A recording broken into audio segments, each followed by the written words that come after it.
지금부터 전해드릴 소식은 정부가 10년 전 대한축구협회를 감사했던 결과 내용입니다. 저희가 보고서를 확인해 보니 이 축구협회가 2012년 월드컵 그리고 올림픽 예선전 전후로 한국에 온 외국인 심판들을 상대로 성접대를 한 사실이 드러났습니다. 이 보고서엔 성접대를 단순 식사 접대, 음주로 숨기려던 정황도 적시돼 있었습니다. 먼저 최주현 기자입니다. 2016년 문화체육관광부의 대한축구협회 임직원 감사 결과입니다. 2011년 3월 25일 오후 8시 서울 월드컵 경기장에서 열린 대한민국과 온두라스의 친선 경기 19시간 전, 대한축구협회는 서울 강남 소재 안마방에서 심판 3명을 성접대하며 75만 원을 결제했습니다. 성접대한 걸 숨기려고 식사 접대를 한 것처럼 꾸미기까지 했습니다. 이틀 뒤 우리나라 올림픽 대표팀과 친선 경기에 참석한 심판 3명은 울산 남구 안마방에서 성접대를 받았는데 이 역시 협회 직원이 경기 후 음주한 것처럼 꾸며 허위 정산했습니다. 2011년 3월부터 1년간 축구협회 관계자들은 국가대표팀 주요 경기를 앞두고 일본, 이란, 바레인 등 외국인 심판들에게 8차례 접대한 걸로 나타났는데 이 중 5차례는 가짜 결제를 받았습니다. 감사 보고서엔 사원이 기한에 과장, 국장, 부회장까지 결제를 받은 것으로 확인돼 협회에 조직적으로 접대한 것으로 보인다고 적시돼 있습니다. 외국인 심판들이 먼저 요구해 접대를 했다는 축구협회 사원의 진술도 있었습니다. 당시 핵심 역할을 한 직원들에게는 수사 의뢰 등 중징계 처분이 내려졌습니다. 축구협회 측은 당시 문서가 소멸된 상태여서 징계 관련 상황을 파악할 수 없다고 해명했습니다. 채널A 뉴스 최주현입니다.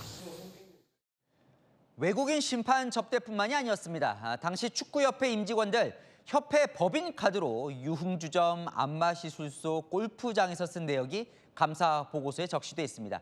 그 금액만 모으면 2억 원을 넘는데요. 당시 정부는 사적으로 유용했다고 봤는데 나중에 검찰 조사에선 업무 연관성은 인정을 받았다고 합니다. 이어서 이솔 기자입니다. 2011년부터 2012년 사이 축구협회 회장과 부회장 등 전현직 임직원 18명은 법인카드로 1,501회, 총 2억 1,600만 원을 사적으로 쓴 걸로 파악됩니다.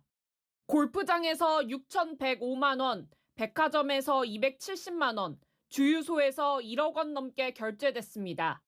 일부 임원들은 유흥주점에서 2,334만 원, 안마시술소에서 608만 원을 썼습니다. 노래방과 피부미용실, 온라인 쇼핑몰 등에서도 법인카드를 썼는데 당시 조사를 실시한 문체부는 증빙자료가 없고 협회 측이 제대로 소명하지 못했다는 이유로 사적 유용이라 판단했습니다. 다만 이어진 검찰 조사에서 임직원들은 후원사 관리 등 업무 연관성을 인정받아 최종 무혐의 처분을 받았습니다. 이 밖에 당시 조사에서는 전 축구협회장 조모 씨가 배우자와 3회 동반 출장길에 올라 협회 공금 약 3천만 원을 쓴 사실, 부양가족이 없는데 8년 넘게 가족수당 1,470만 원을 받은 직원 등이 적발됐습니다. 축구협회 측은 당시 상황이 공유되지 않아 그런 사안이 있었는지조차 몰랐다고 밝혔습니다. 채널A 뉴스 이솔입니다.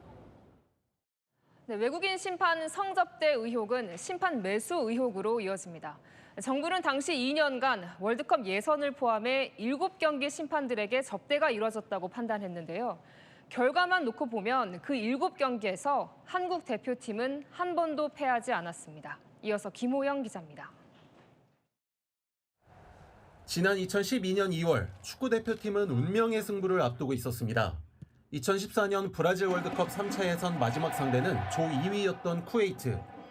대표팀은 레바논의 골득실에서 앞서며 간신히 조 선두였는데 쿠웨이트에게 패하면 조 2위까지 주어지는 최종 예선 티켓을 놓칠 수도 있었습니다.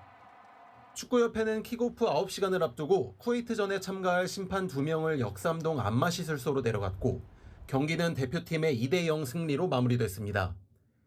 온두라스, 중국, 세르비아, 오만, 폴란드, 쿠웨이트, 카타르. 외국인 심판 접대를 한 의혹이 불거진 7경기에서 대표팀은 5승 2무를 기록했고 이 중에는 월드컵, 올림픽 예선과 같은 중요한 경기도 포함됐습니다. 한 수 아래로 평가받는 팀들이 많았지만 스포츠 공정성을 해쳤다는 비판이 제기됩니다. 축구협회 관계자는 심판 매수 의혹에 대해 15년 전 일은 알 수가 없지만 지금은 클린카드 시스템으로 유흥업소 접대를 못하니 심판 매수 자체가 불가능이라고 설명했습니다. 채널A 뉴스 김호영입니다. 네, 이번 월드컵 당시의 난맥상이 다시 한번 확인됐습니다. 남아공전에서 김민재 선수가 교체되며 취했던 어딘가 불만스러운 듯한 제스처. 이게 어떤 의미였는지 직접 털어놨습니다. 이현재 기자가 보도합니다. 월드컵 32강 진출이 걸렸던 남아공전에서 벤치로 교체돼 나오던 김민재는 두 팔을 크게 벌리는 동작으로 논란을 일으켰습니다. 뭔가 불만을 토로하는 듯 보였는데 당시에는 수비 간격이 자꾸 벌어져 아쉬움을 표한 거라며 오해하지 말아달라는 뜻을 밝혔습니다.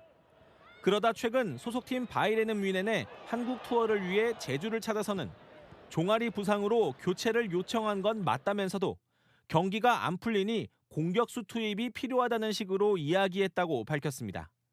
비기기만 해도 32강에 진출하는 경기에서 그것도 0대1로 지고 있는 후반 20분 공격수가 아닌 수비수를 투입한 감독의 판단과 뜻이 달랐다는 것으로 해석됩니다. 김민재는 대표팀 성적에는 솔직히 선수들도 못하기는 했다고 평가했고 다음 월드컵 출전 가능성에 대해서는 기회가 된다면 뛰겠다면서도 기량이 안 따라준다면 뒤도 안 돌아보고 내려올 생각이라고 밝혔습니다. 채널A 뉴스 이현재입니다. 네, 홍명보 전 감독 선임 과정과 관련해서 수사를 받고 있는 대한축구협회가 이번에는 과거 벌어진 성접대 의혹으로 또 논란입니다. 올림픽과 월드컵 예선을 앞두고요. 외국인 심판을 상대로 성접대를 했다는 의혹입니다. 저희 아까 말 못했어요. 네. 사무실에서 방송 준비하고 있다가 야 이거 뭐야? 이거 뭐야 이게? 이게 이제 저 브라질 월드컵과 런던 올림픽 예선이라고 함은 우리와 다른 나라가 붙는 거잖아요, 예선은. 그렇죠. 지역 그러면 예선. 외국인 심판이에요. 외국인 심판을 상대로 접대를 했다는 네, 거야. 야, 이게 뭐야? 이거 이렇게까지 나왔다고? 와, 이거 미쳤다 이거. 야, 이러면은 놀라셨어요 지금. 들이지 저기. 진짜. 아니 이거 축구를 다 말아먹으려고 무슨 작정을 했어? 네, 박문성 해설위원이요. 본인의 라이브 방송을 진행하다가 실시간으로 보도를 접하고 보였던 반응이 적나라하게 담겨 있습니다. 2016년에 문체부에서 감사를 한 내용인데요. 2011년과 2012년에 외국인 심판들에게 부적절한 성접대를 한 정황들이 다 담겨 있었습니다. 보니까 친선 경기도 있지만 월드컵 예선, 올림픽 예선 이런 것들이 포함이 되어 있더라고요. 이현종 위원님. 네. 이게 정말 말 그대로 국제방신인 것 같은데요? 그동안 뭐 이렇게 소문으로만 있었던 사실이 문체부에서 어떤 작성한 이 결과에 나왔는데 왜 이게 이제 공개되는지 모르겠습니다. 이미 2016년에 이런 문체부에서 이런 비리를 조사했고 예. 그 조사 결과에 따르면 그러니까 친선 경기뿐만 아니라 월드컵, 올림픽 이런 예선 때 이 감독들에게 이제 이런 접대를 했다는 것인데요.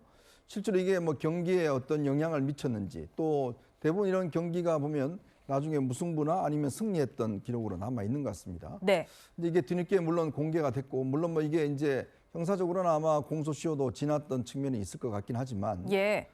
사실 이게 굉장히 아마 부끄러운 역사인 것 같아요.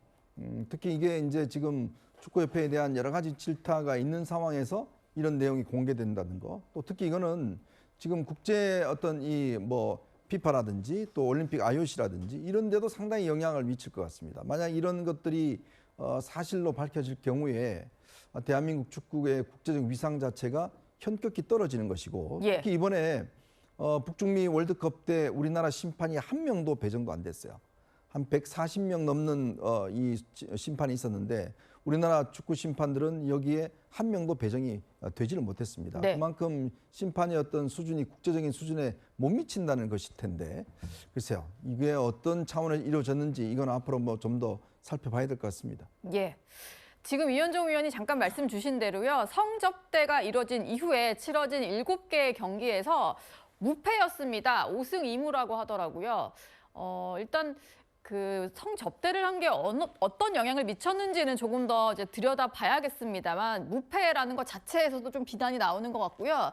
특히 이제 올림픽 예선 같은 경우는 우리나라가 이제 런던 올림픽에서 동메달을 땄었습니다. 그러다 보니까 만약에 제대로 조사가 이루어지게 된다면 메달이 박탈될 수도 있는 거 아니냐 뭐 이런 얘기도 나오는 것 같아요. 박창환 교수님, 가능성 있는 얘기인가요? 불가능한 상황이 아닙니다. 가능성이 있습니다. 그러니까 이제 IOC가 이제 올림픽을 주관하잖아요. 그런데 IOC에서 이게 경기 결과에 영향을 미쳤다라고 만약에 판단을 하면 오래된 일이지만 예.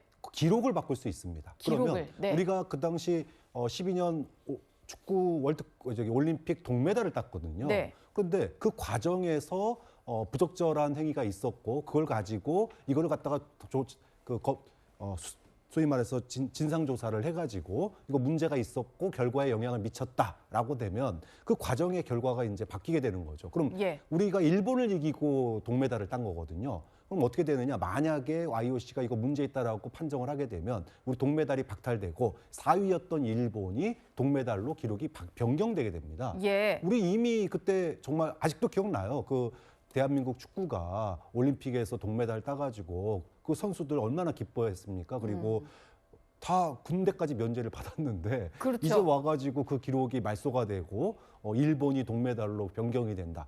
이게 국제적인 망신뿐만이 아니라 대한민국의 축구 위상이 정말로 저 3세계 국가 수준으로 떨어지는 일이거든요. 예. 이제 뭐 이런 일로 가지 말아야 될 텐데 정말 걱정이 정말 큽니다. 예.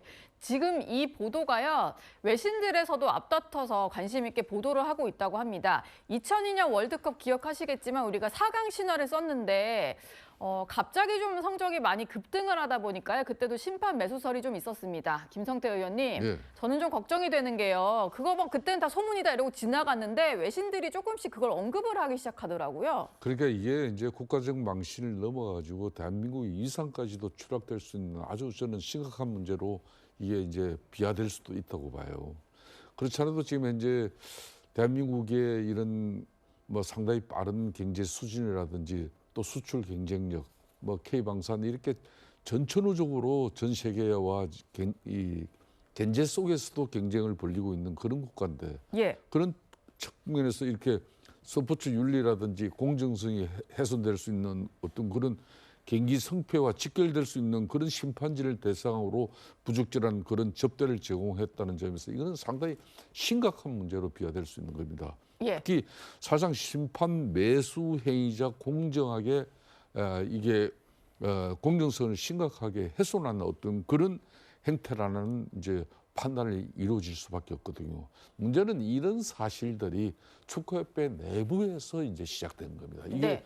외부에서 뭐 언론이 기사가 뭐 문제 제기돼 가지고 이런 게 아니라 그만큼 내부가 갈등과 반목 대립으로 점철되고 있는 구조라는 거죠. 그러니까 송대적으로 상당히 이거는 치부인데 이 치부를 자신들이 가리지도 못하고 이걸 갖다가 이참에 이 상대 진영을 다 이제 걷어낼 수 있는 절호의 기회다 이렇게 해가지고 이걸 이제 뭐 상당히 엄연성으로 이제 시작됐습니다만은 결국은 이제 국가 망신으로밖에 갈 수밖에 없는 또 국제 IOC로부터 또 대한민국이 이게 제재를 받을 수도 있는 상황으로 또 비화될 수도 있는 거예요. 예. 그럼 정부는 이걸 수습하려면 얼마나 또 애교력이 또 필요합니까? 그런 측면에서 대한축구협회는 정말 썩을 대로 썩어 있는 예. 정말 이 구제불능의 조직인 거예요. 네. 내부에서 이 문제가 야기된 겁니다. 예. 일단 2016년에 조사를 해놓고 이게 왜 이제야 공개됐는지에 대해서도 아마 밝혀야 될 부분일 것 같습니다. 그런데 축구협회 내부에서는 관행이었을 수도 있다 뭐 이런 얘기들이 나오는 것 같아요. 여선웅 부대변인님, 문제의식이 전혀 없다는 생각이 좀 들더라고요.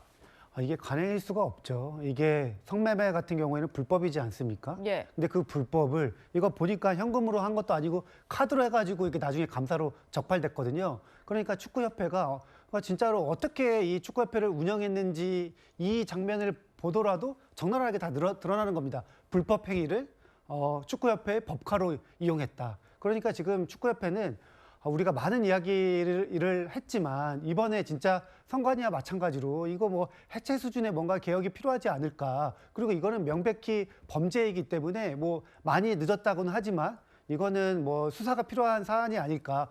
그 당시에 문체부도 이게 분명히 성접대가 아니면 뭐 성매매라든지 이게 불법 행위인데도 불구하고 단순하게 감사하고 그렇게 끝났는지 어떠한 후속 조치를 했는지 네. 이 부분도 조금 밝혀야 되지 않을까 싶습니다. 예. 축구협회를 향해서 쓴소리를 이어오고 있는 박문성 해설위원은요, 관행이라는 해명에 대해서도 이렇게 말했습니다. 우리나라 축구협회와 거기서 일하는 사람들의 사고방식이 얼마나 천박하고 후졌는지를 보여주는 거예요. 아니 그거를 관행이라는 말을 그거 어떻게 얘기하나. 아무데나 관행이야.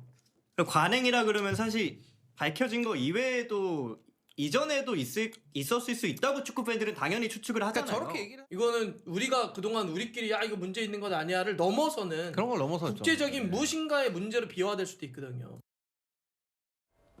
네, 그리고 저 성접대를 한 이후에 저걸 다 법인카드로 비용 처리를 했다는 것도 정말 문제인 것 같은데요.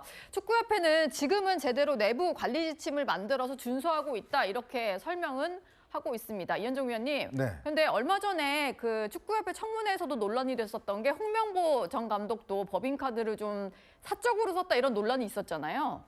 축구협회가 아마 우리나라 구기 종목 협회 중에서 가장 재정적으로 굉장히 아마 풍부한 그런 재정적 기반을 갖고 있을 겁니다. 예. 여러 가지 또 스폰서도 있고 또 스폰서십도 있고 하기 때문에 그런 축구협회에서 그동안 내부적으로 이런 어떤 견제 장치나 감시 장치라든지 어떤 이 도덕적 기준이나 이런 것들이 없었다는 게 지금 굉장히 큰 문제고, 자 그러다 보니 이제 지금 이번에 홍명보 감독 사태로서 이게 불거져서 터진 거 아니겠습니까? 네. 그러니까 마치 이걸 지금 그냥 당연한 듯이 이렇게 내부에서 이야기한다는 것 자체가 얼마만큼 이 그 내부적 기준 자체가 지금 굉장히 문제가 되고 있는지 아마 인식을 못하는 것 같아요. 예. 이제 그런 면에서 보면 이게 사실 그렇다면 정부가 이거를 문체부가 그때 당시에 조사해서 밝혔으면 그때 이런 부분을 뭔가 개선하기 위해서 뭔가 좀 특단의 조치를 취했어야 되는 게 아닌가 하는 생각이 듭니다. 예. 그냥 해놓고도 그냥 보고서만 내고 끝냈다? 이거는 제가 볼 때는 정부로서는 직무유기 같아요. 왜냐하면 이런 문제가 있으면 이런 문제를 공론화하고 그다음에 문제 해결을 위해서 뭔가 어떤 조치를 취해야 되는 게 정부의 태도일 텐데 네. 저는 이번에 아마 이제 이 수사를 하면 이런 부분까지도 한번 좀 밝혀봐야 되지 않을까 싶습니다. 예. 10년 전 보고서가 왜 이제까지 알려지지 않았는지 이 부분도 반드시 밝혀져야 될 부분입니다.